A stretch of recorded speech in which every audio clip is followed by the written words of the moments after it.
All right, man, peace. You know, brothers, I had so many requests to do a follow-up to a video that I did a very long time ago called The Pedophile Church Volume 1, which was basically me touching on various components of what comprised the Catholic Church and the irrefutable evidence that the Catholic Church is one of the offshoots of the Babylonian Kemetic mystery school system. That's all it is. As a matter of fact, that's all most religions are. When I say most religions, I'm talking about 99.9% of quote-unquote recognized religions are the offshoot of the Babylonian Kemetic mystery school system. And the Catholic Church is no different.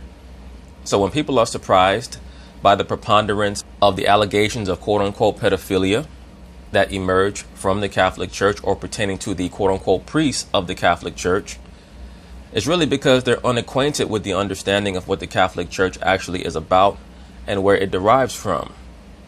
In Volume 1 of the Pedophile Church series that I did, I covered various aspects of the Catholic Church and why the priests are always getting caught up, quote-unquote, molesting little boys. They don't look at it as molestation. They look at it as a divine ritual of quote-unquote love, much akin to the true God of the Catholic Church, that being Bacchus / Heru / Tammuz.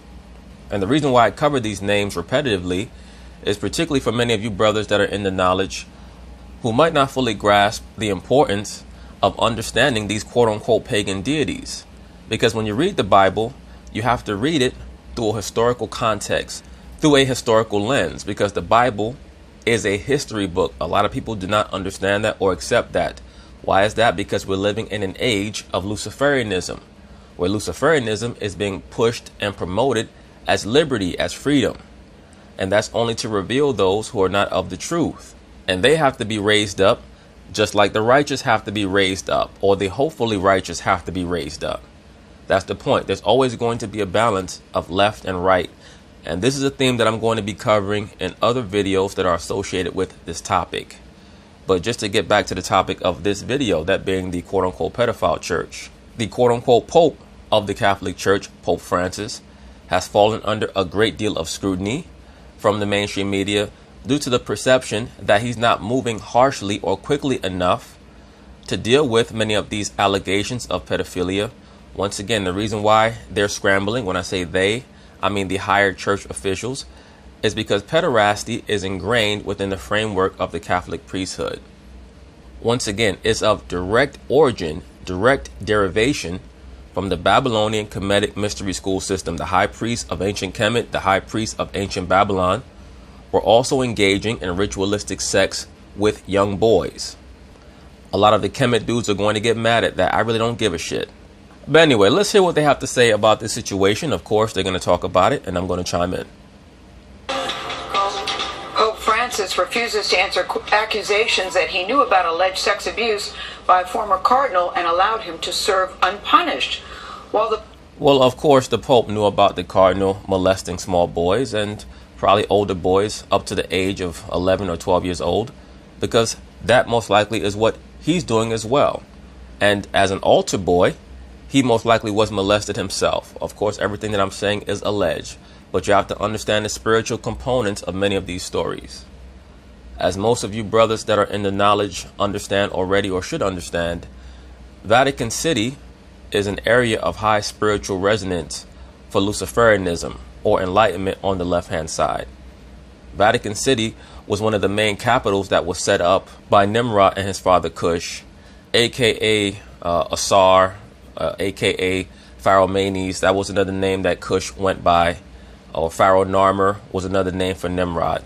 Point being is this: Vatican City was one of the main capitals that was set up by that two-headed rulership in antiquity, especially as they started to spread their apostasy across the known world.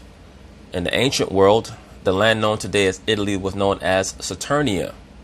Why is that? Because that is where the quote-unquote god Saturn set up one of his capitals. Saturn is another name for Nimrod. Saturn is also an allusion to Adam, by the way.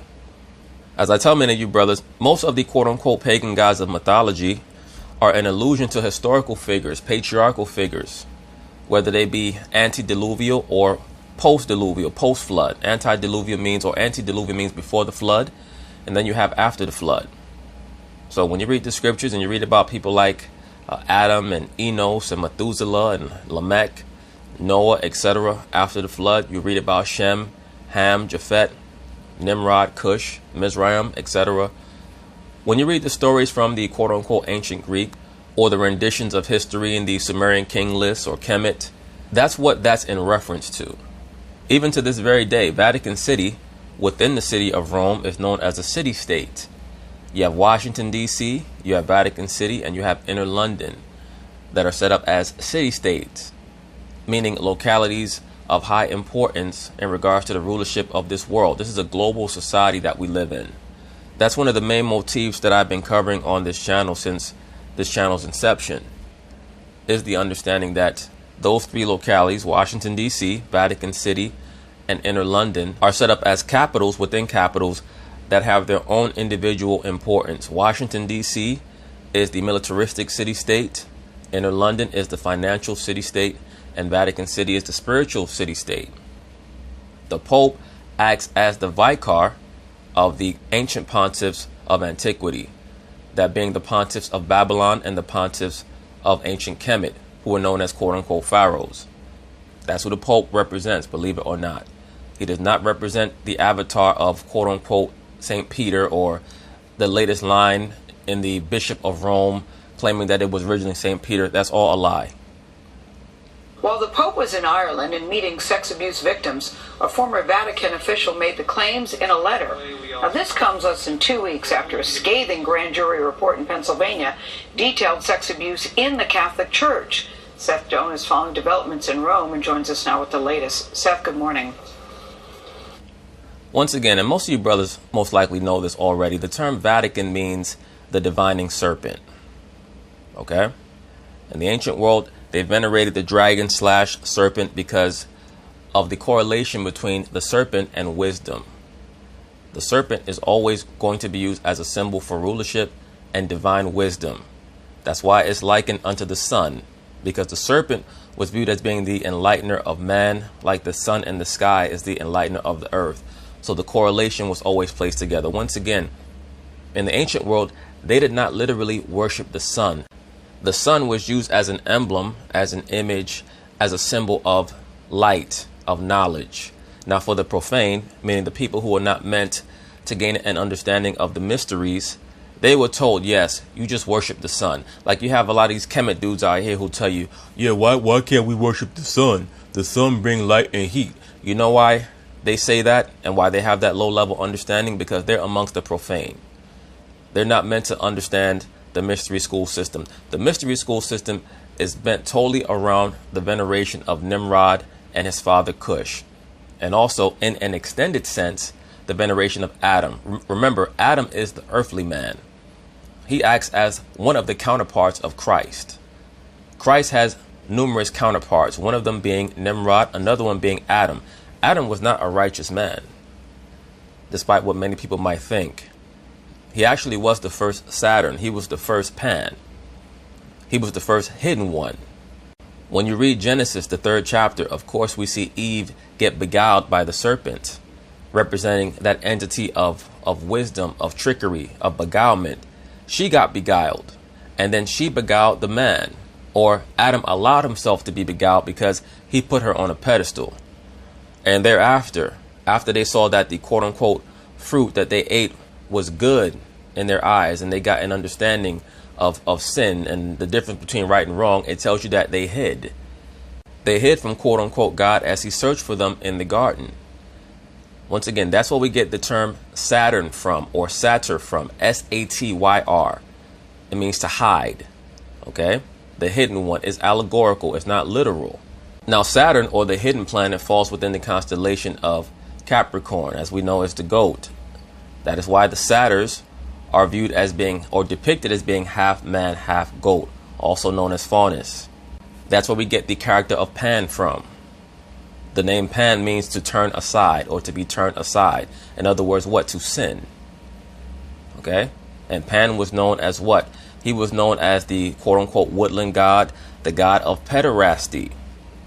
That's why I go through these things in detail for some of you brothers to understand the meaning, the resonance behind why the priesthood of the Catholic Church why they engage in what seems to be institutionalized pederasty or man-boy love. They're acting as priests of Pan or priests of Saturn. And as we can see, I mean, not to keep interrupting the report, what they have here in Vatican City, the obelisk. The obelisk, as even the most basic Kemet dude can tell you, represents the severed penis of Asar, or the penis of Baal. Good morning. The explosive letter was penned by the man who was the Vatican's ambassador to the U.S., and he called on Pope Francis to resign. Io non dirò una parola su questo. I will not say a word about this, Pope Francis told reporters. I believe the document speaks for itself. The 11-page letter by... Now, brothers, you see what this quote-unquote priest is holding in his right hand? For those of you brothers who went to a Catholic school or who may have been a part of the Catholic Church at one time, you'll be familiar with that image. It's called a rosary. Now, the rosary is an amulet that oftentimes is associated with the Catholic Church. But if you have even the remotest familiarity with many of the other offshoots of the Babylonian mystery school system, like Hinduism or Buddhism, they also have the quote-unquote rosary or the prayer beads. In order to get an understanding of the meaning behind many of these symbols, sometimes you do have to go into a Bible concordance, especially one that has Aramaic and Hebrew. And when you break down the background of many of these words, it will tell you what many of these symbols or these amulets actually were used for and what their meaning actually is meant to be for. Like the rosary in the Babylonian tongue, or what's called the Chaldean, or really Old Aramaic, the rosary literally means the thought director. You had to direct your thoughts always back to the mother goddess and her son. Like the cross there, many of the Kemet people will tell you that the cross comes from the Ankh, and they're correct. The cross is not a symbol of Christ. The cross is a symbol for Tammuz. Tammuz, as we all know, represents Christ on the left-hand side, or Lucifer on the left-hand side, also known as Adonis. When you look at the Ankh is literally the T for Tammuz, and on top of that is the woman's vulva. Now, oftentimes, we'll say that the Ankh is the symbol for sex magic, or the symbol for quote-unquote life, or productivity, or what have you. And that literally is the case, because it's an allusion to the mother goddess producing her offspring without the need of a man. You understand? That's why they have the vulva of the woman right on top of the T for Tammuz, because it's stating that Tammuz emerged from his mother's vagina without the need of being conceived. That's where we get this philosophy pertaining to the quote-unquote virgin birth. Okay? And that's a whole other video for another day. But the virgin birth is purely Babylonian and Kemetic. That's all it is. But the cross, once again, is not a symbol for Christ. That's a symbol for Tammuz, who is Lucifer on the left-hand side. The name Tammuz literally means purified by fire. And it's also, of course, an allusion to Tammuz or Adonis being a god of vegetation, meaning rebirth. Like if you were to look up the name Tammuz in a concordance, it'd tell you that the name Tammuz means sprout of life, because that was another name for Asar. Remember, Asar in the Kemetic language is Hasiri. It means the seed. Okay? So his mother, Aset, which means the woman, she became known in Greece as Demeter or Ceres. That's where we get the term cereal from Ceres, C-E-R-E-S. She was the goddess of grain. But once again, that quote-unquote understanding of the mother goddess is for regular people. For the people who were entrusted with the ins and outs of the mystery school system, they were informed that the reason why Ceres was likened unto the mother of grain, or the mother of crops, is because the divine crop was her son. Or as he was known in Syria, or Assyria, I should say, Elbar, the seed or the son. All right. So this is how they hide what their true veneration practices are. But whenever you see like the rosary is always for the divine son and the divine mother goddess. That image of the mother goddess holding her son is worldwide. It's not just restricted to the Catholic Church. That goes all the way back to antiquity. by Italian Archbishop Carlo Maria Vigano alleges that back in 2013, he told Pope Francis of the allegations of sex abuse against former Cardinal Theodore McCarrick. But he writes the pontiff ignored that and allowed... Now, brother, you see here on the right-hand side, you see, quote-unquote, Cardinal Theodore McCarrick. The robes that the priests of the Catholic Church or the cardinals of the Catholic Church wear, purely Babylonian. And I covered part of this in Volume 1 of the Pedophile Church series. And as most of you already know, the mitre or the headdress that he's wearing is for the fish god Dagon, D-A-G-A-N, the divine fish god. He was also known in ancient Sumer or ancient Babylon as Oannes. O is an Oscar, A, N is a Nancy, N is a Nancy, E-S. He was viewed as the divine teacher. The priests in Babylon and Kemet, and also most of the Semitic world, who venerated Asar and his reincarnation as Tammuz or what have you, they would always don the fish apparel, because that was not only an allusion to the aspect of the story of Asar, that he was thrown into the river where he had to emerge in Lebanon, but it also was an allusion to Noah, who was viewed as one of the great father figures. These same entities, they appear in every culture just under different names. That's how you know that there's veracity to the story, because they all have their own understanding. The difference is that the other nations took after the Babylonian Kemetic mystery school system. The only accurate understanding of what truly occurred is in the scriptures. And a lot of people are not going to believe that or understand that. But this is why I spend a lot of time delving into the Babylonian mystery school system to help brothers understand what they're looking at, so that they can grasp the level of the deception. Even in the middle of the cardinal's headdress here, you'll see the symbol of the P with the cross on the front of it. The X, or the cross, is the symbol for Asar. Like they tell the story of the Emperor Constantine, who was a so-called black man, by the way, who was able to convert the Roman Empire to quote-unquote Christianity, because they say that he saw a cross in the sky. I believe it was right before the Battle of Milvian Bridge. If I'm wrong about that, one of you brothers can correct me, but I believe it was the Battle of Milvian Bridge where Constantine alleged that he saw the cross in the sky for Christ. It wasn't the cross that he saw the X. And the X is for Asar. Okay? Constantine was a quote-unquote pagan, meaning what? He venerated the Christ on the left-hand side, not the right-hand side. That's why he's the father of the quote-unquote Catholic Church, which itself is just an offshoot of the Latin Church of the Roman Empire. That's all it is. The Latin Church came from the Etruscans, who got it from the Assyrians, who got it from the Babylonians, who got it, from the people of Kemet. Because for the most part, the people of Kemet and the people of ancient Babylon, aka Sumer, they were the same people. They were both Hamites. Okay? So that's what all these so-called quote-unquote religions are about. And when you look into the rituals of the Catholic Church, they have nothing to do with what is stipulated in the scriptures. It all comes from the ancient veneration of the quote-unquote gods or the patriarchal figures on the left-hand side. Cush, Ham, Nimrod, Noah, Adam, who they worship. They worship men as opposed to how the Creator told them to worship. But that's because they've been predestined to worship in that way. And as I covered in Volume 1, the term cardinal, it literally means a hinge. Why is that? Because the Pope is viewed as the doorway. Okay? The Pope is a personification of Janus. Janus is the god of doorways or entrances. He's always depicted as having two faces. One facing to the old world, oftentimes depicted with a beard, and another face facing to the new world. So that depiction, it has relevance on a multitude of levels. Number one, you have Adam, who was the great man of the old world, and then of course Noah of the new world after the flood. It also has resonance because you had Cush and Nimrod, who ruled as father and son.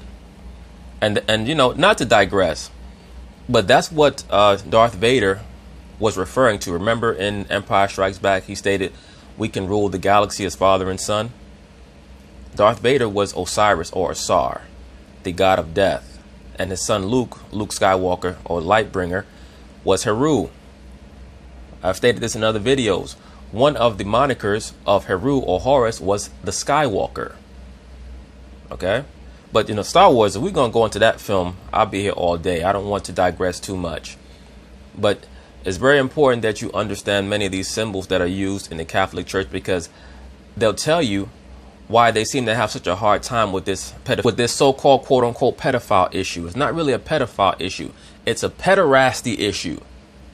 Okay? It's not a quote-unquote pedophile issue as much as it is a pederasty issue. They believe that there is divine beauty, divine love in the rapport or a sexual relationship between a grown man and a young boy. Allowed McCarrick to continue to publicly serve the church for another 5 years. The 88-year-old McCarrick resigned from his role as Cardinal earlier this summer amid a wave of sex abuse allegations, including many involving seminarians. And brothers, let me say this also. The concept of the Cardinal, it comes directly from the Roman Empire. Okay? The Roman Empire had what they called the Council of Pontiffs. And they got that layout from ancient Babylon. So the role of the Cardinal is to act as assistants to the Pope. That's why, once again, the term Cardinal comes from the word cardo, means a hinge. The Pope is the door. So they had two gods that they worshiped, two primary gods that they worshipped in ancient Rome. That being Janus and Sybil, spelled Cybele, who's the quote-unquote divine mother goddess, the goddess of knowledge. That's also the goddess that's worshipped by the top lesbians in the entertainment industry, Sybil, Cybele, like Oprah and Ava DuVernay and a lot of these top females in Hollywood. That's who they venerate. That's who they worship. That's why you'll never hear many of them talk about so-called black people. They'll talk about so-called black women, because behind the scenes they have a cult of mother goddess worship. And a lot of modern day Luciferian so-called woke black women worship the mother goddess. But that's a video for another day. A lot of females, period, in this society are now venerators of the mother goddess. Who is the mother goddess? The mother goddess is an amalgamation of Eve and Semiramis. Okay? That's why the scriptures refer to what's known as the mystery of iniquity. The mystery of iniquity, aka the Babylonian mystery school system. What it does is it mimics the right-hand knowledge. It's like a mirror image, and you have to be astute and alert and have great perspicacity. You have to have very, very high keenness of sight and mind to be able to differentiate between the left hand and the right hand. And if you haven't been gifted in that way, and you have not come across somebody who can show you what you're looking at, you're going to be deceived. That's why there's so many cats out here that tell you, oh, well, Christ is Heru and Christ is Adonis and all this nonsense.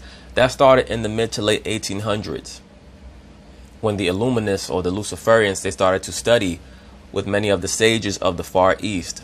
People like Madame Blavatsky and these people who, started to write down the teachings of the Eastern, quote-unquote, Eastern religions, who maintained a lot of the Babylonian Kemetic mystery school systems, many of the components of it. And the Catholic Church is the same way. The Catholic Church has been trying to get back fully into the Babylonian mystery school system overtly since basically like the 2nd or 3rd century AD. Okay? That's why they tell that lie, by the way. That's why they have that lie that that Peter was the first bishop of Rome. There's some dispute as to whether or not Peter was ever even in Rome. But the reason why they have to tell you that lie is because they have to make up an excuse for why they have that symbol of the cross keys in the Vatican, and why the Pope utilizes that symbol of the cross keys. The keys represent the door of Janus. Okay? So they have to say that Peter was there because, remember, Christ said that he was going to give the quote-unquote key to Peter in Matthew 16 and 19. So that gives them the correlation that they need. That statue of Peter, quote-unquote statue of Peter that's in Rome, that's not Peter, that's Jupiter. Okay? I'm going to say it again, that's not Peter, that's Jupiter. That's another name for the quote-unquote grand interpreter, aka Hermes. You understand? I know that I'm saying a lot, but you brothers could look it all up. there's a mystery school system in ancient Greece known as, I believe it's known as the Eleusinian Mysteries, in which the initiates into the Eleusinian Mysteries, they read from a book called the Book of Petroma, Petroma, but it's really the book of Peter, of the great interpreter. And that's talking about Hermes. Remember, in the scriptures, Christ didn't give Simon, which is Peter's original name, he didn't give him the name Peter. He gave him the name Cephas, because they spoke Aramaic. They weren't speaking Greek. But the name Peter is promoted to the masses because, Peter is the Greek version of the name Cephas. But Christ gave him the name Cephas, not Peter. But once again, because the left hand knowledge is meant to mimic the right hand knowledge, there's always going to be that obfuscation there. Remember in Luke, the 11th chapter, I believe it's around verse 51 or 52, I believe Christ started to chastise, I think, the Pharisees when he told them about the key of knowledge. You understand? The key of knowledge is what is supposed to allow the elect or the chosen to gain greater understanding of the Most High. So everything has a right hand understanding and a left hand understanding. Like Sybil, the mother goddess, who's part of the pagan mystery school system on the left hand side, she was known as the goddess of knowledge. That's why she dwelt at Mount Ida in Phrygia, right, which was an ancient term for Turkey, or a region in ancient Turkey known as Anatolia. Mount Ida, the term Ida, literally means knowledge. Right? If you look up knowledge in the Hebrew, the term there is idia or Ida. And one of the symbols for Sybil was the pomegranate. Remember, brothers, if you read Exodus, and the Most High is giving Israel the instructions on how to set up the tabernacle for the ark, he always talks about the pomegranate. Why is that? Because the pomegranate is symbolic of knowledge. Why is that? Because the pomegranate has 613 seeds to match the 613 laws, statutes, and commandments that the Most High gave the nation of Israel. So every symbol has a resonance. It has a meaning. But just to get back to the point, when we read 2 Thessalonians, the 2nd chapter, starting from verse 3, and it tells us about the man of sin that's going to be revealed. And then you read all the way down, and Paul goes into the mystery of iniquity, and how, many people shall, because they love lies, they don't like the truth, they're going to receive a strong delusion that they shall believe a lie. That's talking about the Catholic Church and these various church systems and these various religions, because they're purposefully meant to mimic the right-hand knowledge of the Most High and his Son. Because Nimrod was set up to try to encapsulate all the prophetic aspects of Christ, who even the ancients knew was going to come on the earth to nullify the fall of Adam. You understand? I understand that it can be confusing, but that's the point of it all. The point of it all is for you to be able to decide whether you want to take the left hand or the right hand. The letter was released in the middle of Pope Francis's trip to Ireland, where the pontiff repeatedly asked for forgiveness and apologizing for clerical sex abuse scandals. And look at this. Let me rewind this back a little bit. Archbishop apologizing for clerical. It looks like they have a female priest there. Brothers, a woman cannot be a priest. It doesn't mean that women are not beautiful, that they're not intelligent, that they're not essential, that they're not valuable and all that. They cannot be a priest. Okay? The man is the priest. But this is the Catholic Church. So she could do what she wants, because in the Catholic Church and in the pagan mystery school system, you did have female priestesses. Why is that? Because they were meant to be personifications of the mother goddess. Like in the Catholic Church, for example, you have the nunnery. The nuns are a direct offshoot of what was known in ancient Rome as the Vestal Virgins. Right? Don't take my word for it. Look it up. The Vestal Virgins, spelled V as in Victor, E, S as in Sam, T as in Thomas, A, L as in Larry. They were meant to maintain the everlasting fire. Okay? Once again, they worship fire because fire represents Tammuz, Another name for Heru was Tammuz. Another name was Zoroaster. For some of you brothers who might be familiar with the Persian version of Heru. Zoroaster, Z as in zebra, Oroaster. The name Zoroaster literally means the seed of the woman, or the seed of fire. Okay? Because in the ancient tongues, many words had double meanings. That's why I state that the Ankh is an allusion to the prophecy that was given to Eve, right? Pertaining to the seed of the woman and it crushing the head of the serpent. The other nations took that prophecy one way, but, you know, for the nation of Israel, the prophecy resonates on another level. But for the nations, they used that to substantiate their worship of the mother goddess, who is Eve. So Zoroaster literally means the seed of the woman. That's why his followers were fire worshippers. To this day, Zoroaster is still worshipped, like many of these TV shows. Remember the character of Zorro? Zorro was based off of the concept of Zoroaster, meaning the seed, right? Zero or Zorro. Zero is shaped like a seed, right? Like an oval. So when you plant the seed in the ground, what does it do? It sprouts to life. The name of Tammuz meaning what? Sprout of life. Also, when it's broken down, it means purified by fire. Remember, in the ancient world, you sacrificed your children. You had them walk through the fire for Baal. Baal was another name for Tammuz. So the reason why parents in the ancient world would sacrifice their children in that way was they believed that it ensured not only blessings for themselves, but also that their child will go to heaven. The child will be sacrificed. You would throw them into the fire. And naturally, they would, of course, go to heaven right away because they acted as sustenance for the quote-unquote God. But just to get back to the point, no, a woman cannot be a priest. Only a man can be a priest. Clerical sex abuse scandals. Archbishop Vigano, now 77, makes a number of ideological claims and is critical of homosexuals within church ranks.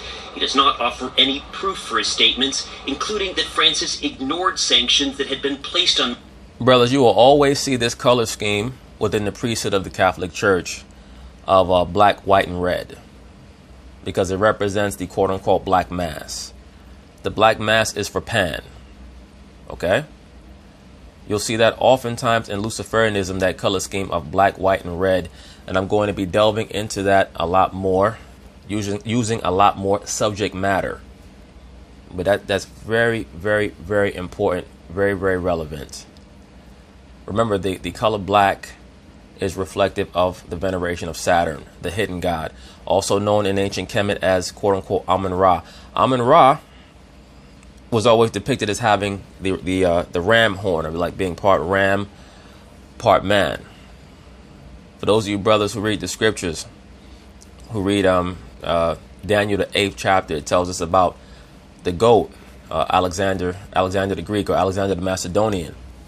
He had coins. Alexander had coins made when he conquered Kemet, where he had his head put on a coin with ram horns on it. Why is that? Because he was saying that he was the son of Zeus.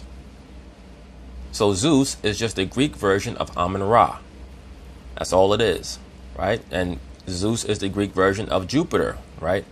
That was his name in ancient Rome. And don't you know, just getting back to the overall theme of the video, that one of the terms for a man-boy love situation, the boy is called a catamite, spelled C as in Charlie, A, T as in Thomas, A, M as in Michael, I, T as in Thomas, E. That term catamite is from a story of the quote-unquote god Zeus and how he seduced a young man to being his lover. He turned into an eagle and he basically kidnapped the man. I believe that the man's name was Ganymede. G as in George, A, N as in Nancy, Y, M as in Michael, E, D, E. That's where you get the term catamite from. Why do I bring that up? Because when you read Matthew 11 and 8, you know, and the reason why I'm definitely going to bring this out is because you have a lot of people who are so-called Christians, especially a lot of modern day Luciferian black Christians who like to tell you about how you can't say anything about homosexuality, you can't judge.